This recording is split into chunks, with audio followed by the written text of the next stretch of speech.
So 4 years into the conflict in Syria now, the scale of the crisis has grown beyond all expectations.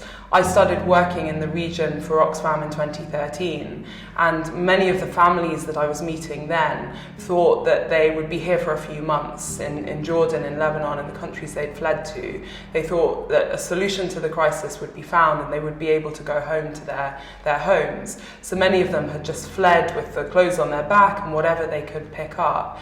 And years later, now they are stuck in a limbo in neighbouring countries with no end to the crisis.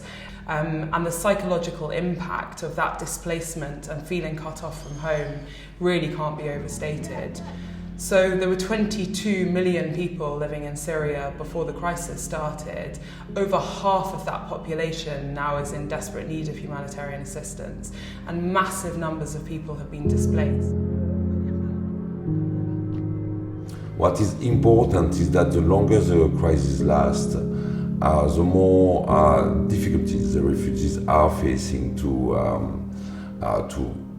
pay their rent, and the more refugees are living or are going to informal tented settlement or to unfinished houses, buildings, garages.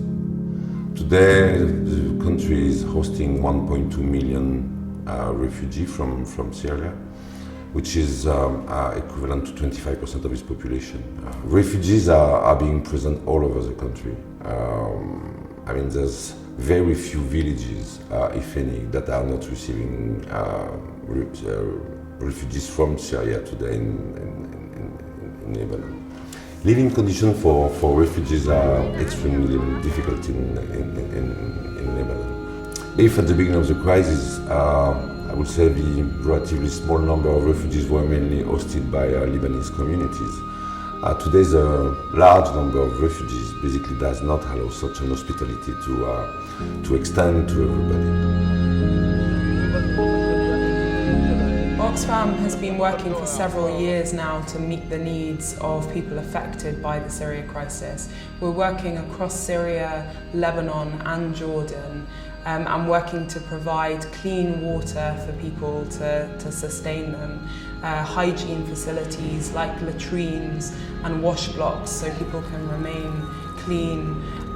We provide cash assistance so that displaced people can buy the things that they need, be that rent to be able to continue to live in the areas that they are, or basic items. For example, in winter, people need blankets, they need fuel for food, they need to be able to heat water to continue to live in very, very difficult conditions. We also work with teams going out across the countries to get to know communities, to run information sessions for them, and to really understand their needs. So we work with local partners who have been working with the communities here for a very long time. They come from the communities, they really understand those needs, both of the refugees who've come in, but also the host communities who are becoming increasingly affected by the crisis as well.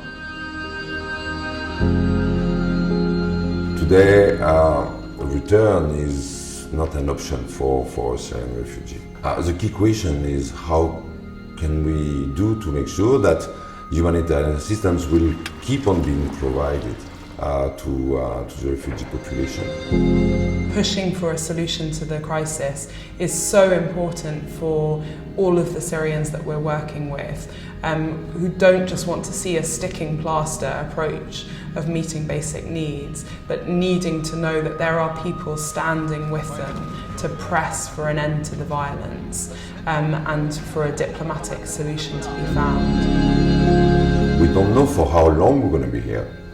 But we know that we're going to be here as long as this is necessary for us to be present.